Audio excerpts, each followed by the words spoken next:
Hello friends, how are you? Welcome to Indira civil services with Anuj Patel. हम लोग UPSC, CSC और साथ ही यूपी पीसीएस, पीसीएस कमीशन जो हैं उनके संदर्भ में एक एनसीईआरटी की श्रृंखला चला रहे हैं। उस श्रृंखला के पहली कड़ी में हम लोग पॉलिटी के सेक्शन के तहत पढ़ रहे थे। तो क्लास 9th की जो पुस्तक है लोकतांत्रिक राजनीति, इस पुस्तक के हम तीसरे चैप्टर में या चौथे चैप्टर में हम लोग पढ़ रहे हैं, शुरुआत कर रहे हैं आज। तो साथ ही ये श्रृंखला वनडे एग्जाम के संदर्भ में भी हेल्पफुल रहेगी। खासकर ये श्रृंखला इंदिरा सिविल सर्विसेज के तहत आपको मेंस पॉइंट ऑफ व्यू से और पीटी पॉइंट ऑफ व्यू से जो बेसिक है आपका वो कवर करने का एक माध्यम है और आपको समझ विकसित होगी।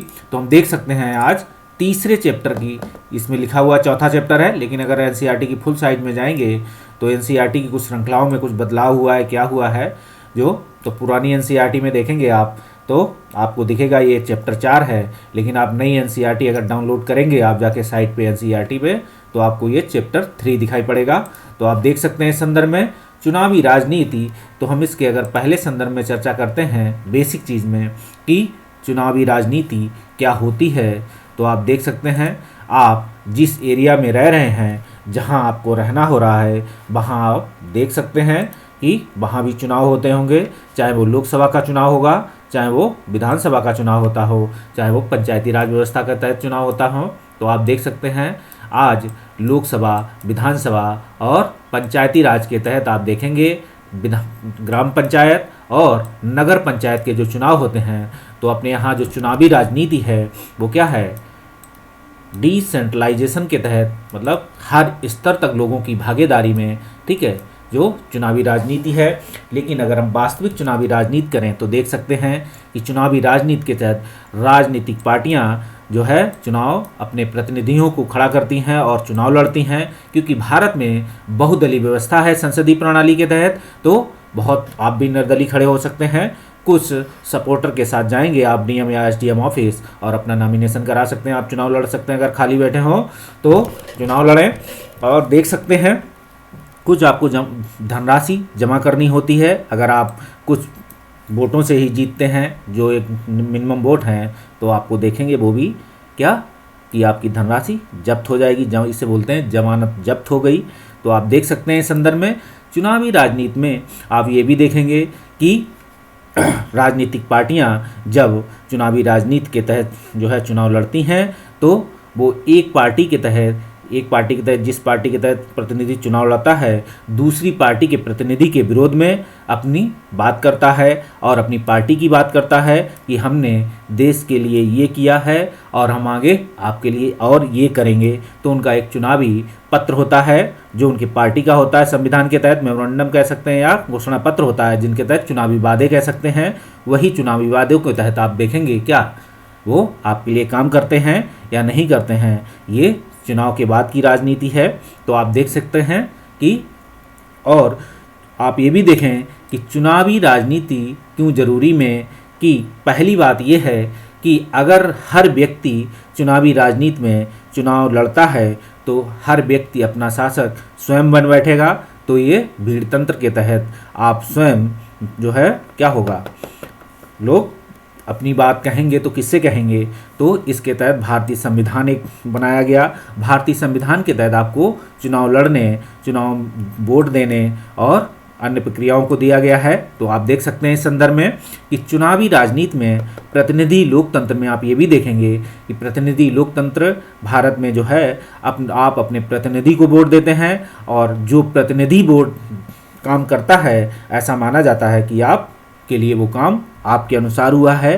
तो ये क्योंकि आपने अपनी संप्रभुता कहाँ संविधान के तहत समर्पित कर दी है, संविधान के तहत ही आपने क्या हुआ अपने प्रतिनिधि को वोट दिया है, या आप स्वयं जो है चुनकर वहाँ पहुँचे हैं। तो आप अन्य लोगों के लिए जिस एरिया से आप चुन के गए हैं उस एरिया के लिए तो काम करेंगे ही, लेकिन भारत के संविधान के तहत आप पूरे देश के लिए आप प्रतिनिधि हैं। एक भारतीय संविधान के तहत जो संसद होती है, संसद का एक प्रतिनिधि पूरे देश का प्रतिनिधि माना जाता है, तो उसके तहत काम करेगा। आप देख सकते हैं और आप ये भी देखेंगे कि संसदीय प्रणाली में, ठीक है, आप ये देख सकते हैं कि भारत में चुनावी राजनीति का प्रोपेगेंडा कैसा होता है। आप देख सकते हैं कि वही यूपीए गवर्नमेंट है, वही एनडीए गवर्नमेंट है, तो आप देख सकते हैं कभी ये राजनीति, कभी ये सत्ता में आते हैं तो ये इनकी विपक्ष में होते हैं,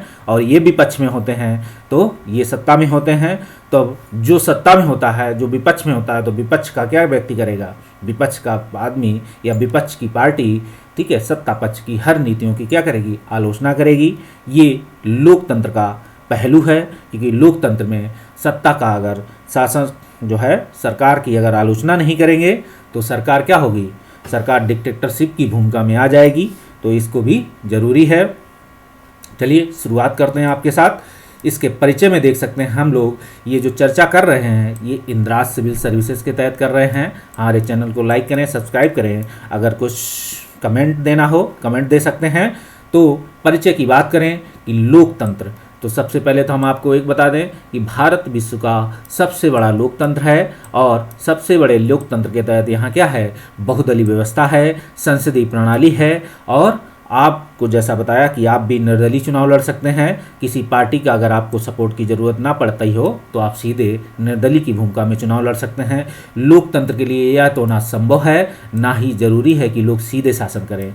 जैसा हमने बताया कि भारत विश्व का सबसे बड़ा लोकतांत्रिक देश है, और लोकतांत्रिक होने के नाते आप देख सकते हैं कि हर व्यक्ति क्या संसद भवन में बैठ सकता है? ऐसी व्यवस्था है। आपके जिस एरिया से सांसद चुना जाता है उस एरिया के सभी लोग क्या एक स्टेडियम, आपके एरिया में जो स्टेडियम बना होगा उस स्टेडियम में बैठ सकते हैं? संभव है? नहीं संभव है। तो आप इसी तरीके से अंदाज़ा लगा सकते हैं कि ये लोकतंत्र में प्रतिनिधि लोकतंत्र क्यों जरूरी है। आप अपना प्रतिनिधि चुनकर जो है, जनता अपना प्रतिनिधि सीधे चुनेगी और अपने संसद भवन में क्या करेगी? बैठाकर उसे क्या करेगी? अपने लिए काम कराने के लिए कहती है, और वो पार्टियां यही करती भी हैं कि हम आपके लिए ये काम करेंगे। ये बात अलग है कि वो काम क्या करती हैं। तो लोकतंत्र के लिए ना तो संभव है, ना ही जरूरी कि लोग सीधे शासन करें। हमारे समय में लोकतंत्र का सबसे आम स्वरूप है लोगों के द्वारा अपने प्रतिनिधियों के माध्यम से शासन चलाने का। तो आप देख सकते हैं कि हमारे लोकतंत्र में क्या है? हमारे लोकतंत्र में आप देख सकते हैं कि सबसे बड़ा जो है कि अपने प्रतिनिधियों के माध्यम से जो है शासन चलाने का है। मतलब प्रतिनिधि लोकतंत्र की बात है तो भारत में क्या है? प्रतिनिधिक लोकतंत्र है। क्वेश्चन पीटी में पूछा जा चुका है। प्रतिनिधि लोकतंत्र क्या होता है अगर क्वेश्चन पूछ दिया जाए भारतीय लोकतंत्र में, ठीक है। क्वेश्चन अगर आपसे पूछा जाए, यहाँ से ही क्वेश्चन आपको एक बना के दिखाते हैं कि क्या आप इस बात से सहमत हैं कि भारत विश्व का सबसे बड़ा लोकतंत्र है, और भारत के लोकतंत्र में, ठीक है, भारतीय संसदीय प्रणाली के तहत कह सकते हैं क्या प्रतिनिधिक लोकतंत्र भारतीय लोकतंत्र की सभी कामनाओं या इच्छाओं या प्रक्रियाओं को पूर्ण करती है। आप इसमें से सहमत हैं या इसकी समीक्षा कीजिए। आप यहाँ इस क्वेश्चन को देख सकते हैं। तो आप देख सकते हैं हमारे समय में लोकतंत्र का सबसे आम स्वरूप है लोगों द्वारा अपने प्रतिनिधियों के माध्यम से शासन चलाने का। आगे बात करें लोकतंत्र में प्रतिनिधियों का चुनाव कैसे होता है, तो आपको पता है कि आप जिस एरिया में रहते हैं, अगर आप देख सकते हैं, अगर नगर में रह रहे हैं तो नगर के पंचायत के चुनाव आप देख सकते हैं कैसे चुनाव होते हैं। अब तो पार्टियां, ग्राम पंचायत हो चाहे नगर पंचायत हो, सभी राजनीतिक पार्टियां क्या होती हैं, इनके तहत भी अपने कैंडिडेट खड़े कर सकते हैं। अभी यूपी में ग्राम पंचायत के चुनाव शुरू होने वाले हैं, प्रधानी के या पंचायत के। देख सकते हैं कि बीएसपी ने जो है अपनी पार्टी के तहत क्या किया है, वोट मतलब कैंडिडेट खड़ा करना शुरू किया है। किसमें? जो अपने यहाँ जो है डिसेंट्रलाइजेशन के तीसरे चरण में, मतलब पंचायती राज व्यवस्था में पार्टियां अब अपना इन्फ्लुएंस बढ़ाने लगी हैं। तो आप देख सकते हैं कि ये चुनाव कैसे होता है। हम शुरुआत ये समझने से करेंगे कि लोकतंत्र में चुनाव क्यों ज़रूरी है। ठीक है, आपसे अगर ये पूछा जाए कि लोकतंत्र में चुनाव क्यों ज़रूरी है, तो पहली बात है, अगर लोकतंत्र में अगर एक बार जनता अपने प्रतिनिधि को चुनकर संसद भवन में बैठा देती है, या जहाँ जिस देश में जो भी चीज़ जहाँ प्रतिनिधि उनके बैठते हैं उस संसद भवन का नाम अलग अलग हो सकता है, तो अगर दोबारा नहीं चुनेगी तो ऐसा माना जाएगा कि ये एक बार चुन लिए जाने के बाद फिर क्या है, जन्मजात हो गए तो ये राजतंत्र की भूमिका में आ जाएंगे या डिक्टेटरशिप की भूमिका हो जाएगी कि जो करना चाहेंगे वो करेंगे, और फिर वहाँ लोकतंत्र जैसी संस्थाओं का क्या होगा, जो है खत्म होना शुरू हो जाएंगी, वो संस्थाएं धूमिल होना शुरू हो जाएंगी। तो चुनाव इसलिए भी ज़रूरी है कि जिस प्रतिनिधि को आपने चुनकर भेजा है संसद भवन में, उस संसद भवन में बैठकर आपकी संसद एरिया में पूरे देश के लिए उसने क्या क्या काम किए हैं, आपकी ज़रूरतों का ख्याल रखा है, आपकी इमोशंस के साथ कैसे कार्य किया है, आपकी समस्याओं को उसने कैसे सुलझाया है। यही लोकतंत्र में चुनाव जरूरी है। अगर आपसे पूछा जाए, हम यह भी समझने की कोशिश करेंगे कि विभिन्न दलों की चुनावी प्रतिद्वंद्विता किस तरह लोगों को लाभ पहुंचाती है। अगर हम इसकी बात करें कि लोकतंत्र में चुनावी प्रतिद्वंद्विता या जरूरी क्यों है, ये लाभ क्यों पहुंचाती है, तो आपको बता दें कि अगर एक ही दल खड़ा होगा, उसके विरोध में नहीं होगा, तो आपको क्या होगा, वोट देने की व्यवस्था में आप देख सकते हैं कि आप वोट मजबूरी है कि वो चाहे जैसा प्रतिनिधि आपके सामने प्रस्तुत करेगी पार्टी, आपको वोट देना होगा। अगर आप वोट नहीं देते हैं तो क्या होगा, आप वो फिर भी वो अगर जीत जाता है, क्योंकि भारतीय लोकतंत्र में जो भी वोटिंग होती है तो जो व्यक्ति सबसे ज़्यादा वोट पाता है वही व्यक्ति क्या होता है, चुनाव जीता हुआ माना जाता है। तो राजनीतिक पार्टी अगर एक दलीय व्यवस्था है, अगर उसी पार्टी के समर्थक उसे वोट दे देंगे, आप नहीं भी देंगे, तब भी वो जीता हुआ माना जाएगा। इसलिए आप देख सकते हैं कि दलों की चुनावी प्रतिद्वंद्विता किस तरह लोगों को लाभ पहुंचाती है। यही लाभ आप देख सकते हैं, लाभ में किस तरीके से चुनावी प्रतिद्वंद्विता जरूरी है। अगर आपको एक पार्टी का कोई प्रतिनिधि आपके एरिया में अच्छा नहीं है, खड़ा किया गया है, तो आप दूसरे प्रतिनिधि को वोट दे सकते हैं।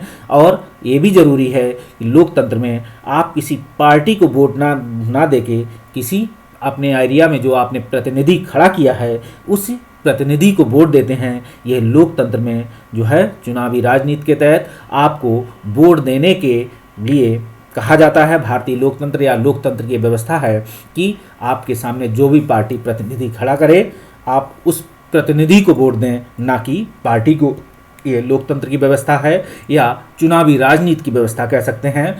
तो हम देखेंगे, हम फिर भी ये सवाल उठाएंगे कि किन किन चीज़ों के कारण चुनाव लोकतांत्रिक होता है। ठीक है, आप देख सकते हैं, हम यह भी सवाल उठाएंगे कि किन किन चीज़ों के कारण कोई चुनाव लोकतांत्रिक होता है या नहीं होता है। इसी के सहारे हम लोकतांत्रिक और गैर लोकतांत्रिक चुनाव का अंतर समझ पाएंगे। तो आपको यहाँ अंतर समझाते हैं। चलिए, पहला है, आपको दो देशों के नाम लेते हैं, भारत और भारत का पड़ोसी देश चाइना की बात करें, जहाँ क्या है, कम्युनिस्ट शासन है, जो अपने आप को लोकतांत्रिक कहता है। भारत भी लोकतंत्र है। तो आप देख सकते हैं कि लोकतंत्र के तहत जहां आप एक पार्टी एक से अधिक पार्टियां हों या एक से अधिक व्यक्ति खड़े हों, अगर आपकी चुनाव लोकतंत्र में, तो लोकतांत्रिक होगा। गैर लोकतांत्रिक वह हैं जो कह सकते हैं कि क्या, पहले कि एक ही पार्टी है, आपको हायरार्की सिस्टम में उनको चुन के भेजना है, अंत में उनको सरकार बनानी है, या आपने जिनको चुन लिया है वो एक बार चुनने के बाद वो जन्म या अपनी मृत्यु तक उस सत्ता पे बैठे रहे, या एक बार चुनने के बाद फिर उन्होंने उस लोकतंत्र की उन संस्थाओं की उस देश में क्या किया, उन संस्थाओं को क्या धीरे धीरे धूमिल कर दिया और अपनी सत्ता पे कवच बनाने के लिए उन्होंने क्या किया कि जन्मजात कर दिया, पितृसत्तात्मक करा दिया कि पीढ़ी दर पीढ़ी, जैसे इंग्लैंड के राजा को कह सकते हैं, या आप यूएई के जो किंग होते हैं, आप देख सकते हैं वहाँ क्या होता है कि राजा रहे, इसके बाद उनके पुत्र, तो ये व्यवस्था धीरे धीरे रहती है। लेकिन अब हम देख सकते हैं कि भारत हो या विश्व, भारत और विश्व के सभी देशों में आप देख सकते हैं लोकतंत्र क्या है, लोकतंत्र ठीक धीरे धीरे विकास की अवस्था में है। ठीक है, जिन देशों में लोकतंत्र नहीं था उन देशों में क्या हुआ, धीरे धीरे उन्होंने लोकतांत्रिक संस्थाओं का विकास होना शुरू हो गया है। अब लोकतंत्र में क्या है, लोग अपनी बात कहने लगे हैं, लोगों की भागीदारी बढ़ने लगी है। आप हाल में ही आप पड़ोसी देश म्यांमार को ले सकते हैं, वहाँ क्या था, आंग सान सू की ने लोकतंत्र के लिए कई सालों तक जेल में रहीं, और आप देख सकते हैं पाकिस्तान में भी काफ़ी हद तक क्या है, धीरे धीरे लोकतांत्रिक संस्थाओं का विकास हो रहा है। वहाँ की जनता अब वहाँ के कट्टरतावाद के खिलाफ, या देख सकते हैं वहाँ के जो मतलब जो संविधान में के तहत जिन आतंकवादी घटनाओं को जन्म दिया, संविधान के तहत सॉरी बोल दिया, संविधान के तहत वहाँ की राजनीतिक पार्टियाँ जो है धर्म की आड़ में, ठीक है, कट्टरतापन को बढ़ाती हैं। इसके लिए वहाँ क्या है, विकास कार्य प्रभावित हुआ है। इसके लिए वहाँ के लोग क्या है, धीरे धीरे अपनी बात समझने लगे हैं और कहने लगे हैं। तो हम ये भी देखेंगे, हम फिर भी ये सवाल उठाएंगे कि किन किन चीज़ों के कारण कोई चुनाव लोकतांत्रिक होता है, या तो इसी के सारे हम लोकतांत्रिक गैर लोकतांत्रिक का चुनाव ले सकते हैं। दूसरा एग्जाम्पल आपको लीबिया का ले सकते हैं, इराक का ले सकते हैं और सीरिया का ले सकते हैं, जिन देशों के शासक कई वर्षों तक, कोई 20 वर्ष तक शासक रहा है, कोई 30 वर्ष तक शासन रहा है। तो आप देख सकते हैं कोई, और केन्या के शासक में आप देख सकते हैं, अफ्रीका महाद्वीप में ऐसे और भी देश हैं, या एशिया महाद्वीप में भी ऐसे बहुत से देश हैं जहां आपको दिखेगा कि लोग एक बार चुने जाने के बाद उन्होंने वहाँ की संविधान में बदलाव कर दिया और कहा कि हम अब लगातार हम ही मतलब अपने आप को शासक घोषित कर दिया। तो धीरे धीरे वो गैर लोकतांत्रिक हो गए। तो देख सकते हैं चुनाव क्यों ज़रूरी है। तो हमने आपको बताया कि आप अपने प्रतिनिधि को जो वोटिंग करते हैं उसने आपको आपके लिए क्या काम किए हैं, देश के लिए क्या काम किए, संसद भवन में बैठकर उसने किन किन समस्याओं का निराकरण किया है, आपकी जो चुनावी मतपत्र में जो उसने वादे किए थे, आपके एरिया में उसने क्या क्या काम किए हैं, क्योंकि आपके एरिया का काम ही भारत का ही काम माना जाएगा, क्योंकि वो भारत के तहत काम हुआ है या भारतीय संविधान के तहत उसको क्या हुआ, राजस्व लाट हुआ है। आप इसे अगर एक्सप्लेनेशन करना चाहें तो राज्य में आपको बताते हैं, एक घटना है हरियाणा की, ठीक है। वैसे तो हम आपको एक चीज़ बता दें, 1967 तक पूरे केरला को छोड़ दें, एक एक्सेप्शनल केस है केरला, जहां पहली बार में 51 में ही चुनाव हुए और वहां किसी और की सरकार गठित हुई, लेकिन या जिसे कहते हैं कम्युनिस्ट की सरकार वहां स्थापित हुई। तो आप देख सकते हैं 1967 तक पूरे भारत में कांग्रेस का एक छत्र राज रहा है, चाहे वो सेंट्रल हो चाहे वो स्टेट हो। लेकिन 67 के बाद ये घटनाएं धीरे धीरे क्या हुआ, क्षेत्रीय पार्टियों का उदय होता है, पहली बार कांग्रेस का विभाजन होता है और कांग्रेस के विभाजन से ही धीरे धीरे अन्य पार्टियों का जन्म होना शुरू होता है। तो आप देख सकते हैं, तो धीरे धीरे आप देख सकते हैं राज्य आते हैं। तो इसी के तहत आप देख सकते हैं कि चुनाव हुआ है, राज्य है हरियाणा, और 1982 में वहाँ कांग्रेस पार्टी की अगुवाई वाली सरकार थी, मतलब कांग्रेस रूलिंग पार्टी थी हरियाणा में 1982 में, जब विपक्ष के एक नेता थे देवीलाल चौधरी। आप देख सकते हैं, इनका नाम आपने सुना होगा, ये चौधरी देवीलाल का। इन्होंने एक जो है न्याय युद्ध छोड़ रहा था, न्याय युद्ध नामक एक आंदोलन चलाया, जैसे क्या है अरविंद केजरीवाल ने कि आंदोलन चलाया था किसके, इंडिया अगेंस्ट करप्शन। आप देख सकते हैं, तो करप्शन के विरुद्ध उन्होंने अन्ना हजारे के साथ आंदोलन चलाया था और उसी तरीके से बाद में उन्होंने एक पार्टी गठित कर ली। तो देवीलाल चौधरी ने भी एक न्याय युद्ध चलाया, आंदोलन किया और लोक दल नामक अपनी एक पार्टी गठित कर दी, ठीक। लेकिन दोनों में अंतर ये है कि अरविंद केजरीवाल, ठीक है, अपनी पार्टी अकेले गठित करते हैं, लेकिन लोक दल पार्टी और अपना चुनाव भी अकेले दम पे लड़ते हैं किसी के समर्थन के बिना। तो आप ये भी देख सकते हैं कि लोक दल अपनी नई पार्टी का गठन करते हैं। पार्टी ने चुनाव में कांग्रेस के खिलाफ क्या किया, अन्य विपक्षी दलों को मिलाकर एक मोर्चा बनाया। तो आप देख सकते हैं कि जो न्याय युद्ध था, अगर न्याय युद्ध होता तो वो अपनी लोक दल पार्टी स्वतंत्र खड़े करते, क्योंकि ऐसा नहीं है कि 1982 तक वहाँ अन्य पार्टियाँ नहीं आई थीं, तो कांग्रेस के अलावा वहाँ भी कुछ पार्टियों का जन्म होता और कार्य किए हैं। तो आप देख सकते हैं विपक्षी दलों से मिलकर एक मोर्चा बनाया गया। अपने चुनाव प्रचार में देवीलाल ने कहा, अगर उनकी पार्टी चुनाव जीतती है तो वो किसानों और छोटे व्यापारियों के कर्ज माफ़ कर देंगे। तो आप देख सकते हैं पहला मुद्दा उन्होंने अपने जो पार्टी बनाई, उस पार्टी के एक अपना संविधान के तहत उन्होंने एक क्या हुआ, एक मेमोरेंडम छापा कि हम चुनावी राजनीति के तहत ये कार्य करेंगे। तो आप देख सकते हैं कि देवीलाल ने चुनाव जीता और किसानों और छोटे व्यापारियों के लिए कर्ज माफ़ करने के लिए उन्होंने अपनी चुनावी घोषणा पत्र का एक मेमोरेंडम तैयार किया और वायदा किया कि उनकी सरकार का ये पहला काम होगा, ठीक। यही इसी के तहत वो अपना चुनाव लड़ना शुरू किए न्याय युद्ध के माध्यम से। तो लोगों कि लोग वर्तमान की सरकार से नाखुश थे, मतलब जब कोई ऐसी बात कोई पार्टी करती है तो कोई लोग अगर किसी सरकार से खुश भी हों तब भी उन्हें लगता है नाखुश होना ज़रूरी है क्योंकि उनके कर्ज माफ़ हो जाएंगे, तो वो देवीलाल के वायदे की तरफ आकर्षित हुए। इसलिए जब चुनाव हुए तो उन्होंने लोक दल और उनके सहयोगी दलों के पक्ष में जमकर वोट दिए। ठीक है, आप देख सकते हैं विधानसभा की 90 सीटों में से 76 सीट पर जीत मिली। ठीक है, विधानसभा हरियाणा की विधानसभा में 90 सीटें हैं, याद रखिएगा, और लोकसभा में सीटें हैं, ऐसा पूछा जाता है क्वेश्चन। तो न्याय युद्ध आंदोलन किसने शुरू किया था, क्वेश्चन पूछा जा सकता है आपसे। और आपसे ये भी पूछा जा सकता है कि न्याय क्या होता है। ठीक, आपसे अगर फिलॉसफी का क्वेश्चन है बताएंगे कभी, न्याय के संदर्भ में राल्स और नॉजिक को लेकर आपको कभी डिस्कस करेंगे इस संदर्भ में। तो विधानसभा की 90 सीटों में से 76 पर क्या मिली, जीत मिली, और लोक दल को अकेले ही 60 सीटें मिली। ठीक है, क्योंकि देवीलाल चौधरी बहुत ही फेमस हुए क्योंकि उन्होंने न्याय युद्ध आंदोलन चालू किया, तो उन्हें अकेले 60 सीटें प्राप्त हुईं और स्पष्ट बहुमत मिला। कांग्रेस के हाथ में सिर्फ 5 सीटें मिली। कुछ इसी तरीके से, चाहे वो यूपीए एनडीए प्रथम रही हो चाहे एनडीए द्वितीय रही हो, दोनों ही बार में क्या हुआ, यूपीए या कांग्रेस को कुछ ही सीटें प्राप्त होती हैं। और आप ये भी देख सकते हैं सेम चीज़ इससे कुछ जो है यूपीए 1 के समय या यूपीए 2 के समय आप देखेंगे बीजेपी भी हालांकि कुछ सीटें ज़्यादा पाई थी लेकिन फिर भी पूर्ण बहुमत नहीं प्राप्त कर सकी।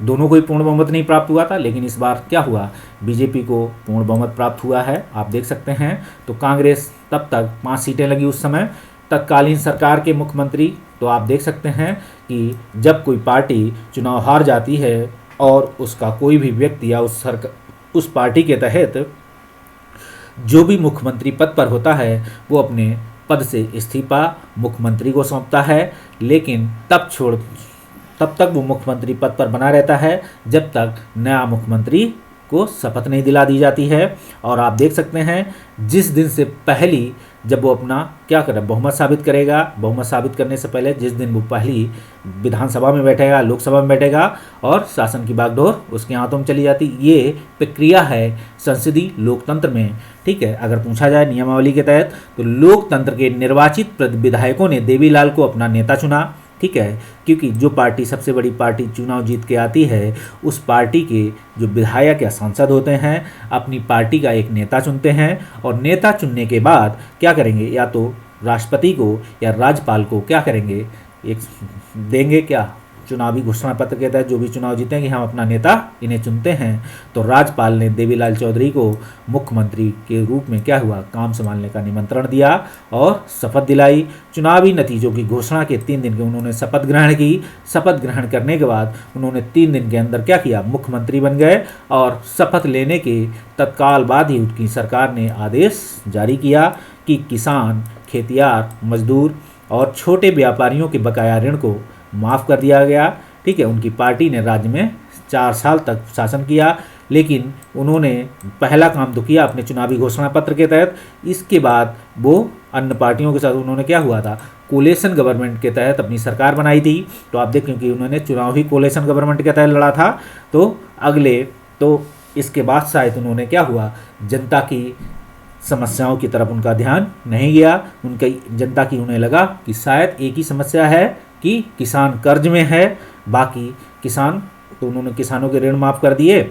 इसके बाद उन्होंने क्या काम किया, बाकी उन्होंने किसान हो या आम आदमी हो तो उनका ध्यान शायद उनकी तरफ नहीं गया। तो अगला चुनाव फिर आया तो 1991 में इस बार उनकी पार्टी को लोगों का समर्थन नहीं मिला और कांग्रेस पार्टी में चुनाव जीती और सरकार बनाई। तो आप देख सकते हैं कि इसीलिए चुनाव ज़रूरी हैं। अगर आपके प्रतिनिधि या आपके देश का मुख्यमंत्री आए, वो आपके स्टेट का मुख्यमंत्री आपकी समस्याएं, आपकी इमोशंस को ध्यान में नहीं रखता है तो आप उसको बदल सकते हैं।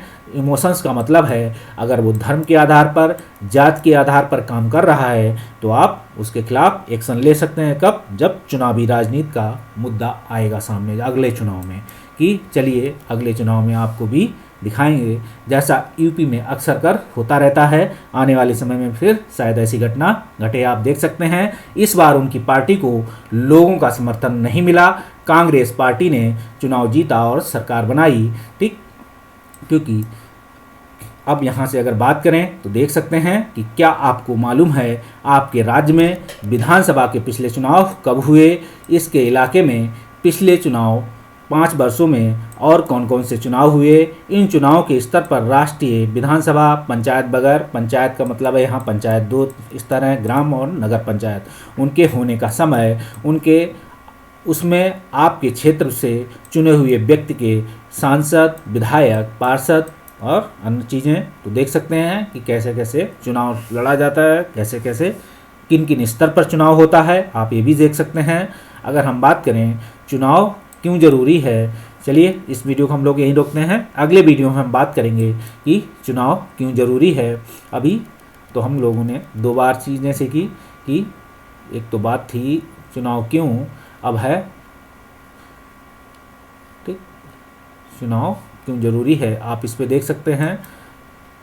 चलिए इस वीडियो को यहीं रोकते हैं, तब तक मिलते हैं, तब तक के बाय बाय।